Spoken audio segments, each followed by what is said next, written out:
Guys, स्वागत है फिर से आपका सोलर गैलेक्सी में। आज हम लोग ज्योमेट्री की भूमिति के अंतर्गत एक ऐसे टॉपिक को लेने जा रहे हैं, एक ऐसे टॉपिक की जर्नी पे जा रहे हैं जहां पर आपको बड़ा मजा आएगा पढ़ने में, और साथ साथ में पढ़ने के बाद पश्चात आपको जब स्कूल मार्क्स मिलेंगे तब आनंद आएगा। और पूरी लाइफ टाइम किसी भी कॉम्पिटिशनल एग्जाम में जाएंगे, आपको ये क्वेश्चन मिलेंगे, ये चैप्टर मिलेंगे, तो उसके लिए आपको ये देखना जरूरी है। तो आज हम पढ़ेंगे वृत्त। दोस्तों, वृत्त कोई छोटा मोटा चैप्टर नहीं है। वृत्त अपने आप में एक बृहद अध्याय है, और उस बृहद अध्याय को, वाइड रेंज को, हम आपको 4 या 5 वीडियो को सीरीज में देने वाले हैं। और ये सीरीज पूरा आज से लास्ट तक कंटिन्यू चलेगी। इस सीरीज के बीच में और कोई वीडियो आपको नहीं मिलेंगे, ठीक है। सिर्फ ज्योमेट्री के, भूमिति के, वृत्त संबंधित चैप्टर को आज हम लोग पढ़ने वाले हैं, वृत्त, सर्कल। अब सबसे पहले आपको ये देखना है कि भाई आखिर वृत्त क्या होता है। What is the circle, what is the circle. अब रह गई बात इसकी परिभाषा, चाहे तो आपको स्कूल लेवल में तो मिलती नहीं है, कॉम्पिटिशनल लेवल में आपको इसको डिफाइन करना पड़ सकता है, या फिर उसके ऑप्शन आपको दिए जा सकते हैं।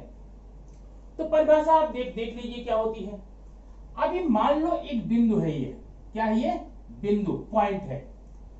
इसी बिंदु के चारों तरफ समान दूरी पर स्थित बिंदुओं के समुच्चय को वृत्त कहते हैं। माने इसी बिंदु से चारों तरफ समान दूरी पर हम क्या लेंगे, बिंदु लेंगे, और उन बिंदुओं को मिला देंगे, क्या बन जाएगा, बिंदु का समुच्चय। और उस समुच्चय को ही हम वृत्त नाम देते हैं। अब इसकी आकृति यूं बनेगी, देखिए ये आपका है, एक वृत्त है, वृत्त का ये केंद्र है। अब इस वृत्त से संबंधित ढेर सारी परिभाषिक शब्दावलियां आपको देखनी है, और ये समझने के बाद में हर चैप्टर के लास्ट में 2 या 3 क्वेश्चन एग्जाम्पल के रूप में आपको सॉल्व करके बताया जाएगा। उसके बाद में अगर आपको इस चैप्टर से, इस पॉइंट से संबंधित किसी भी क्वेश्चन में कहीं भी कोई प्रॉब्लम होती है, आप निस्संदेह कमेंट बॉक्स में जाकर वो क्वेश्चन दे सकते हैं, पूछ सकते हैं, आपको उसका आंसर मिल जाएगा, ठीक है। अब देखिए ये वृत्त है, तो वृत्त संबंधी इन चीजों में कौन कौन से शब्दों पर हमें ध्यान देना है। दोस्तों एक बात याद रखना, जब हम भूमिति किसी चैप्टर में प्रवेश करते हैं, हम शुरू क्या करते हैं, चैप्टर से, फर्स्ट चैप्टर से पहला क्वेश्चन क्या करते हैं, हम गलतियां कहा करते हैं।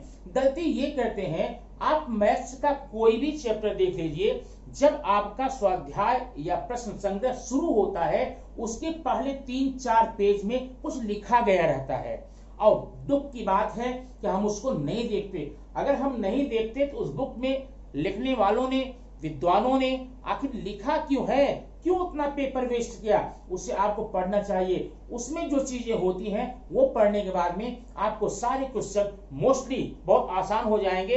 तब आपको टीचर एक हिंट देगा और आप सवाल लगा देंगे। और चूंकि आप उसको पढ़ते नहीं है, आप उसको देखते नहीं है, डायरेक्टली क्वेश्चन जाते हैं, प्रॉब्लम वहां पर होनी है। आइए देखते उस बारे में। सबसे पहले हम आपको बताएंगे वृत्त की त्रिज्या। अब ये त्रिज्या त्रिज्या त्रिज्या, रेडियस, बार बार ये वर्ड आपको मिलता रहेगा, मिलता रहता है या मिलता रहता होगा, तो इसके बारे में जानकारी लेनी जरूरी है। अब आखिर त्रिज्या होती क्या है, ध्यान देखना।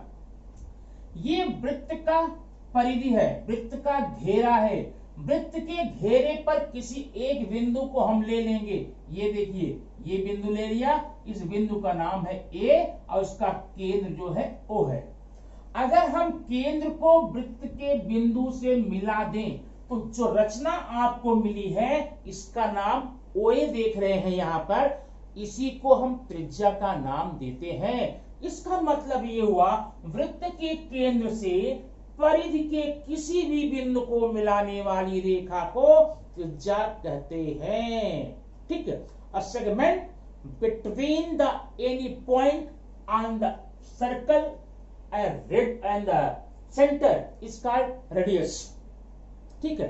तो आपने यहां पर, अब ये बिंदु मैं यहां ले सकता हूं, यहां ले सकता हूं, यहां ले सकता हूं, कहीं भी ले लो। अब ये देखिए, मैंने यहां पर बी ले लिया, अभी मैंने ओ को बी से मिला दिया, ये जो रेखा ओ बी है वो भी त्रिज्या है। ठीक है, माने वृत्त के केंद्र को परिधि के कहीं से भी मिला दोगे उसको हम त्रिज्या कहते हैं। त्रिज्या को दिखाने के लिए स्मॉल आर का यूज करते हैं, रेडियस। ठीक है, दूसरी बात, एक बात आप त्रिज्या तो समझ गए, त्रिज्या क्या होती है, वृत्त के केंद्र से परिधि को मिलाने वाली रेखा को त्रिज्या कहते हैं। और दूसरी बात, एक ही वृत्त की सारी त्रिज्याएं सर्वांगसम होती हैं, मतलब जितना लंबा ओ ए है उतना ही बड़ा ओ बी है। ठीक है, क्योंकि ओ ए और ओ बी एक ही वृत्त की, अलग अलग वृत्तों की नहीं, एक ही वृत्त की त्रिज्याएं हैं, अतः इनकी लंबाइयां इक्वल हो जाएंगी। ओके, तो एक ही वृत्त की सारी त्रिज्याएं, अभी मैंने तो एक दो ही खींचा है, आप चाहे ओसी, ओडी, ओई, ओएफ खींचते जाओ, वो सारी त्रिज्याएं आपस में बराबर होती है। ठीक है, अच्छा, अब ये आपने पढ़ लिया त्रिज्या और त्रिज्या के बारे में। अब अगली आकृति मैं आपको बना के यहां देता हूं, ध्यान देना। ये है आपका एक वृत्त, इसका ये केंद्र है ओ है। अब एक रेखा हम खींचेंगे जो कि ओ से होते हुए जाएगी और वृत्त को दो बिंदुओं पर टच करेगी, इंटरसेक्ट करेगी। माने ये बिंदु है ए, यह बिंदु है बी, और यहां पर ये जो बिंदु मध्य में देख रहे हैं ना, यह है त्रिज्या, ये है केंद्र। तो ये जो रेखा है ए बी रेखा आप देख रहे हैं, इसकी खासियत सुन लो। इसकी खासियत ये है कि यह वृत्त को दो बराबर भागों में बांटेगी। वृत्त को दो बराबर भागों में ये रेखा बांटेगी। ओके, नंबर एक। दूसरी बात, ये जब दो बराबर भाग हो गए, इधर आधा वृत्त हो गया, इधर आधा हो गया, इसको आप नाम देना अर्धवृत्त। एक अर्धवृत्त ये है और एक अर्धवृत्त ये है, माने दो अर्धवृत्त हो गए, सेमी सर्कल। ठीक है, और ये रेखा जिसने ये कर्तव्य दिखाया है, जिसने इस वृत्त को दो भागों में बांटा है, इस रेखा का नाम होता है व्यास, डायमीटर, डिस्क दिखाते हैं। अब ध्यान देना, ये व्यास आपका ए बी है, इसमें जरा देखना, ओ से लेकर ए तक त्रिज्या है, ओ से लेकर बी तक त्रिज्या है, माने ओ ए भी त्रिज्या है, ओ बी भी त्रिज्या है, और एक ही वृत्त की त्रिज्याएं बराबर होती हैं। इसका मतलब व्यास बराबर होता है 2 गुणे त्रिज्या। माने इसका सिंपल सी बात है, आपके हमेशा मिलता रहता है सवाल, एक वृत्त का त्रिज्या अगर आपको मालूम है, एक वृत्त की त्रिज्या अगर मान लो 5 सेंटीमीटर है, तो उसका व्यास निकालना होगा, जस्ट डबल कर दो, व्यास बराबर त्रिज्या गुणे 2, व्यास बराबर 5 गुणे 2, 5 गुणे 2 माने 10, इसका व्यास 10 आ जाएगा। और अगर आपको आर का मान निकालना हो, आर का, तो व्यास बटे 2 करना, सिंपल सा सूत्र है, आर बराबर व्यास बटे 2। ठीक है, त्रिज्या बराबर व्यास बटे 2 और व्यास बराबर त्रिज्या गुणे 2। ये छोटी छोटी बातें आपकी हो जाती हैं कंफर्म। बात समझ में आ गई? पक्का ना? ठीक है, अब आपने त्रिज्या देख लिया, व्यास देख लिया, अब इसी से संबंधित एक चीज और देखेंगे। ये वृत्त आपको देख रहे हैं, इसका केंद्र O है और ये एक रेखा है, इसका नाम AB है। देखना ध्यान से, यहां रेखा AB, यहां रेखा AB, यह रेखा AB भी वृत्त को दो बिंदुओं पर टच कर रही है, A और B पर, ये भी A और B पर टच कर रही है, लेकिन दोनों में अंतर क्या है? दोनों में अंतर यह है कि ये वाली जो AB है वृत्त को दो बराबर भागों में बांटती है, इसको हम व्यास कहते हैं। ठीक है, लेकिन ये वाली रेखा जो है वह वृत्त को दो भागों में बांटती है, इसको हम जीवा कहते हैं, कॉर्ड, जीवा। अब ध्यान देना यहां पर, खास ध्यान, दो बराबर भागों में बांटने वाली रेखा को जीवा कहते हैं। मतलब ए बी जीवा, सॉरी, वृत्त को दो भागों में, बराबर नहीं, वृत्त को दो भागों में बांटने वाली रेखा को जीवा कहेंगे। मतलब रेखा ए बी जीवा है, ये भी तो दो भागों में बांट रही है, ये भी दो भागों में बांट रही है, और ये वाली भी दो भागों में बांट रही है। इसका मतलब ये भी जीवा है। तो इस जीवा अंतर क्या, सुन लो, ये जो रेखा ए बी है ये जीवा भी है क्योंकि दो भागों में बांटती है, और ये व्यास भी है क्योंकि दो बराबर भागों में बांटती है। लेकिन ये वाली रेखा ए बी जो है सिर्फ जीवा है क्योंकि दो भागों में बांट रही है। बात समझ आई ना? तो ये अंतर होता जीवा और व्यास में। माने व्यास को आप व्यास भी बोलेंगे, जीवा भी बोल सकते हैं, लेकिन जीवा को सिर्फ और सिर्फ आप जीवा ही बोल सकते हैं। ठीक है, तो ये आपने देख लिया। अब आगे चलते हैं, इससे संबंधित कुछ सूत्र को आपको हम बताएंगे, और एक सूचना मैं आपको वीडियो के लास्ट में दूंगा, वो देखना। यहां पर फिर देखना, ये आपका है वृत्त, ये है आपका केंद्र, अब इसकी ये त्रिज्या है ओ त्रिज्या है। अब अगर कोई व्यक्ति ए से चल करके पूरा फिर वापस आते आते आते आते ओ तक आता है, मतलब ए से चल करके फिर ए तक आता है, तो उसके द्वारा चली गई दूरी को, मतलब किसी वृत्ताकार मार्ग पर, किसी वृत्त पर एक पूरे चक्कर लगाने में जो दूरी तय करनी पड़ेगी, उस दूरी को बोलते हैं वृत्त की परिधि। वृत्त की परिधि याद रखना, और ये परिधि बराबर होता है 2 पाई r। ये सूत्र है, वृत्त की परिधि का सूत्र है। ठीक है, अब जरा ये देखो, मैंने लिखा 2 पाई r, अगर मैं पाई इधर कर लूं 2r होगा, और 2r को हम व्यास बोलते हैं, पाई डी। इसका मतलब इसका सूत्र पाई डी से भी लगा सकते हो। अगर वृत्त का व्यास दिया गया है, व्यास का आधा करके ये लगा सकते हैं, और अगर व्यास से ही इसकी परिधि निकालनी चाहते हैं, पाई डी कर लो, सिंपल। ठीक है, तो आपने परिधि निकाल ली। अब परिधि निकाल करके जो इकाई आएगी, इसकी यूनिट आएगी, वो मीटर में आएगी, सेंटीमीटर डेकामीटर जो भी रहेगा वो रहेगा। ठीक है, ये तो हो गई वृत्त की परिधि। ओके, अब देखो, यहां से कोई पिंड चलकर के पूरा आता कहां तक, ए तक, ए से चलकर ए तक, तो आपने परिधि निकाली। लेकिन कोई पिंड जो है ए से चल करके सीधा बी तक आता है, माने आधी दूरी आता है, बी तक आता है, तो ये बोलेंगे अर्धवृत्ति, इसको बोलेंगे अर्ध परिधि। क्या बोलेंगे? अर्ध परिधि।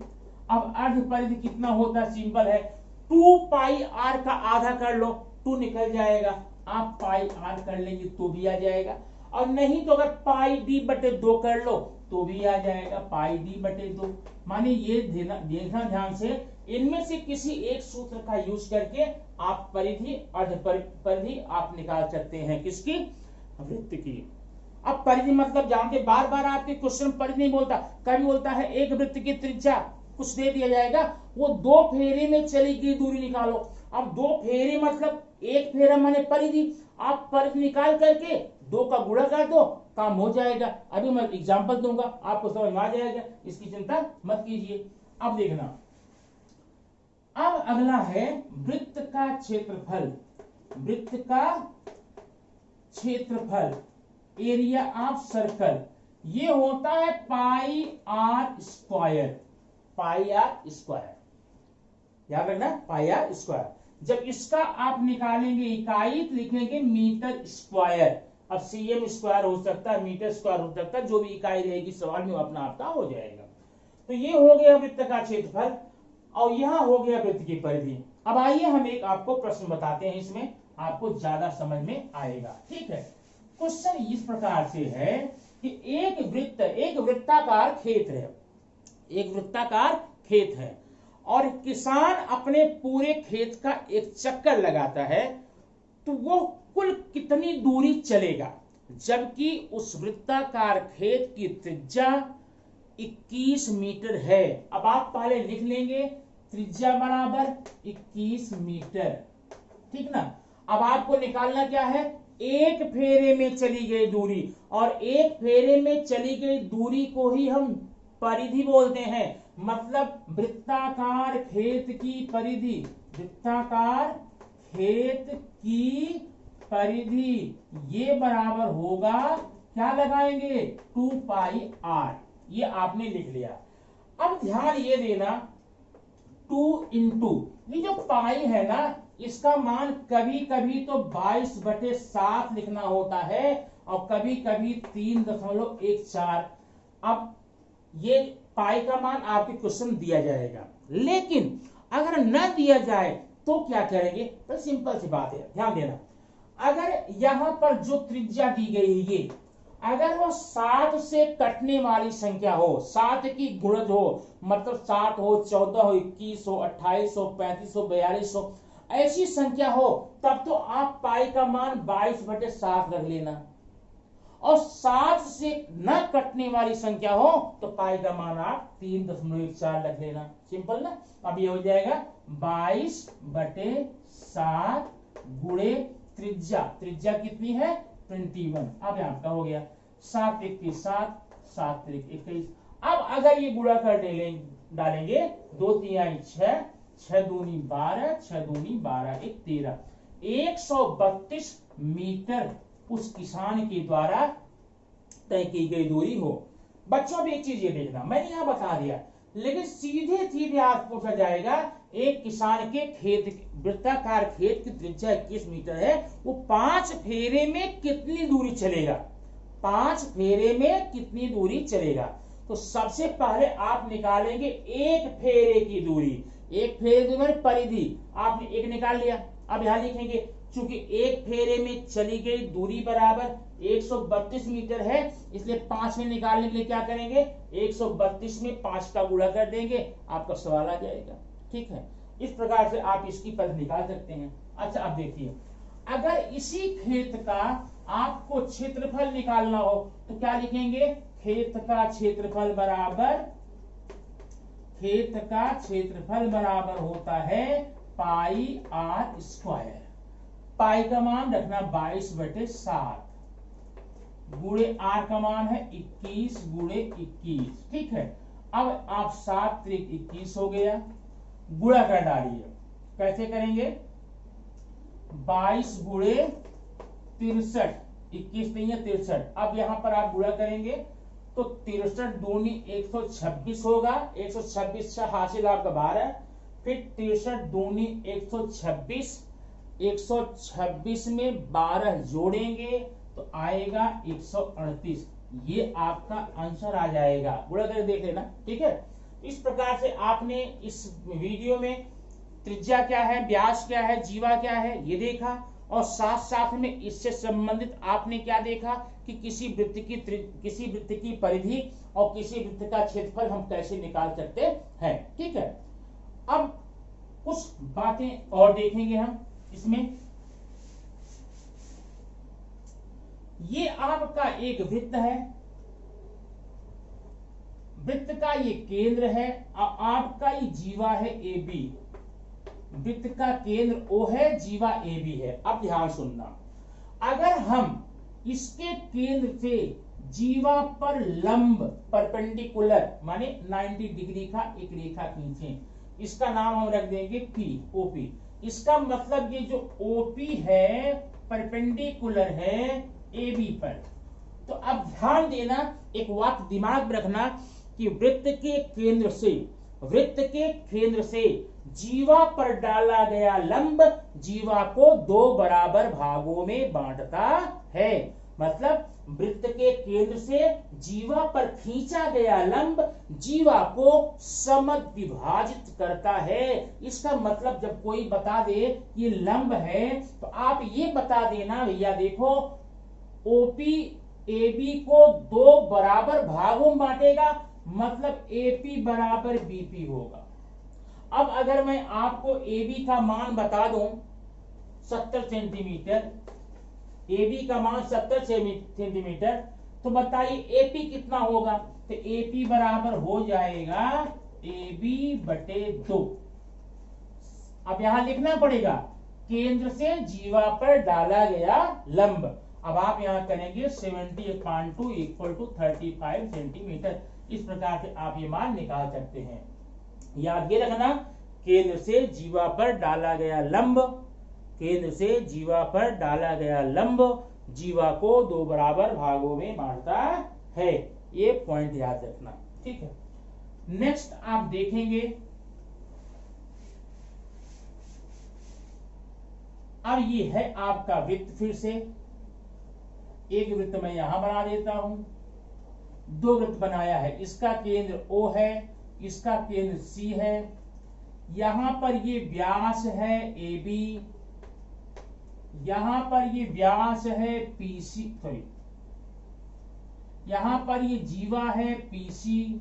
अब ध्यान ये देना, 2 वृत्तखंड यहां बने, 2 वृत्तखंड यहां बने, बराबर है। इसमें जो दोनों बने हैं, आपने सीखा था कि ये अर्धवृत्तखंड हैं, सेमी सर्कल, लेकिन इसमें अर्ध नहीं है, इक्वल नहीं है, दोनों असमान है। इसको आप बोलना दीर्घ वृत्तखंड, इसे बोलेंगे लघु वृत्तखंड। दीर्घ वृत्तखंड और लघु वृत्तखंड, बात समझ में आ गई, ठीक है। अब दीर्घ वृत्तखंड और लघु वृत्तखंड में आपको देखने के लिए करना क्या है, इसमें जरा ध्यान देना, बताना मैं क्या चाहता हूं। अब अगर आप माने सेमी सर्कल में, अर्धवृत्तखंड में चाहे जो बनाइए कोण, चाहे जैसा बनाइए, चाहे जहां बनाइए, ये कोण बन गया, ऑलरेडी हो गया, ये 90 का ही होगा। आपको इसमें मेजर नहीं करना है, आपको इसमें नापना नहीं है। अगर कोई कोण अर्धवृत्तखंड में बना है तो 100% 90 का ही होगा। अब ये कोण मैंने बनाया ना, ये भी 90 का ही होगा, ये कोण 90 का ही होगा, ये कोण 90 का ही होगा, बराबर है। यहां भी इस कोण को बनाएंगे 90 का ही होगा, माने अर्धवृत्तखंड में बने हुए कोण 90 डिग्री के ही होते हैं। इस बात को आप अच्छे से ध्यान रखना, ठीक है। अब यहां देखिए, यहां लघु वृत्त, यहां दीर्घ वृत्तखंड है, यहां लघु है। अगर मैं दीर्घ वृत्तखंड में कोई भी कोण बनाऊंगा, कोई भी मतलब कहीं भी ऐसी, वो सारे के सारे कोण न्यून कोण होंगे, मतलब 90 से कम के कोण होंगे। ओके, बात समझ आ गई। अच्छा, नेक्स्ट, माने दीर्घ वृत्तखंड में बने हुए कोण 90 से कम होंगे, ठीक है, 90 से ज्यादा हो। और अगर लघु वृत्तखंड में कोई कोण बनाएंगे, उसका मान 90 से ज्यादा होगा, माने more than 90 and less than 180, 180 से कम और 90 से ज्यादा होगा। तो 3 बातें आप यहां पे याद कर लेंगे कि अर्धवृत्तखंड में बने हुए कोण 90 के होते हैं और दीर्घ वृत्तखंड में बने हुए कोण 90 से कम न्यून कोण होते हैं, और लघु वृत्तखंड में बने हुए कोण कितने होते हैं, 90 से ज्यादा, ठीक है। अब एक सूचना यह है, आज इस महीने की 15 तारीख है और आने वाली 26 तारीख को 25 जुलाई का एक वृत्त संबंधी, इसीलिए मैंने ये चैप्टर लिया है, वृत्त संबंधी एक आपका टेस्ट का आयोजन किया जा रहा है, जिसमें केवल 10 से 18 साल तक के बच्चों को एंट्री दी जाएगी, ठीक है। अब उन्हें करना क्या है, अब कंडीशन क्या है, मैं आपको कम्युनिटी पर भी दे दूंगा, आप वहां देख सकते हैं। कंडीशन है, कुछ शर्तें हैं कि एज उनकी 10 to 18, 10 साल से 18 साल होनी चाहिए, मिनिमम 10, ठीक है। और यहां पर देखिए आप बेस्ट एजुकेशन 1972 @gmail.com, इस ईमेल पर जाकर के अपना नाम और अपने एज का प्रूफ और फोटो इतनी इस ईमेल पर आपको सेंड करना होगा। जो पार्टिसिपेट करने वाले होंगे, जितने भी विजेता होंगे 95 प्लस में, ध्यान रखना 95% में उनको 3 पुरस्कार मिलने वाले हैं, फर्स्ट, सेकंड, थर्ड। इस रिवॉर्ड की, इस अवार्ड की, इस पुरस्कार की सूचना आपको समय आने पे दे दी जाएगी। आपका उसमें एक भी पैसे नहीं लगने वाला है, सिर्फ आपको अपना नाम, पता, उम्र, फोटो ईमेल पर सेंड करनी है यहां पर, और आपका नॉमिनेशन 20 जुलाई के पहले तक करा लेना है, क्योंकि 20 जुलाई के बाद आने वाले किसी भी नाम पर विचार नहीं किया जा सकता। ठीक है, यहाँ पर आपको भारी भरकम रकम मिल सकती है जीत के, इसमें इस कॉम्पिटिशन में हिस्सा लेकर के। ठीक है, तो उसमें आपको चीजें कौन कौन सी हैं, कम्युनिटी बात में जाकर जरूर चेक कीजिएगा, उसमें आपको अच्छी जानकारी मिल जाएगी। इस कॉम्पिटिशन मैं उम्मीद करता हूं कक्षा 8वीं से लेकर के 10वीं या 12वीं तक के बच्चे इस कंपटीशन में हिस्सा ले सकते हैं और अपने आप को आजमा सकते हैं कि वह कहां पर हैं, किस मुकाम पर हैं, किस पॉइंट तक हैं। ठीक है, फिर मिलेंगे नेक्स्ट वीडियो में। वीडियो को कमेंट कीजिएगा, शेयर कीजिए, लाइक कीजिए, और हाँ, अगर पहली बार आए हैं तो सब्सक्राइब करना न भूलें। थैंक यू वेरी मच, फिर मिलेंगे नेक्स्ट वीडियो।